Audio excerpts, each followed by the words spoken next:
আজকে সন্ধ্যাবেলা হঠাৎ করে আমার দেবর এতগুলো স্ট্রিট ফুড নিয়ে আসলো। তো চিন্তায় পড়ে গেলাম যে ও টাকা পেলো কোথায়, কারণ ওর হাতে কোনো টাকা দেওয়া হয় না, হাত খরচ দেওয়া হয় না। ওর যা লাগে সেটা ওকে এনে দেওয়া হয়।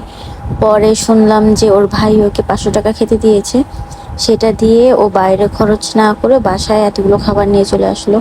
ওর একটা ভালো গুণ হচ্ছে যে ও টাকা পেলে যে বাইরে নষ্ট করা সেই কাজটা করে না। ও সবাইকে নিয়ে কোথাও ঘুরতে চলে যাবে বা খাবার কিনে বাসায় নিয়ে চলে আসবে, সবাই মিলে একসাথে মানে খাওয়ার জন্য। আর সকাল থেকে এত পরিমাণে বৃষ্টি হচ্ছিল, সারাদিন প্রায় বৃষ্টির ভিতরেই গিয়েছে। আর সন্ধ্যার সময় তেমন কিছু খেতেও মন চাচ্ছিল না। আর এই স্ট্রিট ফুডগুলো দেখে সবারই খেতে মন চাচ্ছে। আর আনার পর নিজেই দেখলাম একা একা সুন্দর করে সার্ভ করে দিচ্ছে।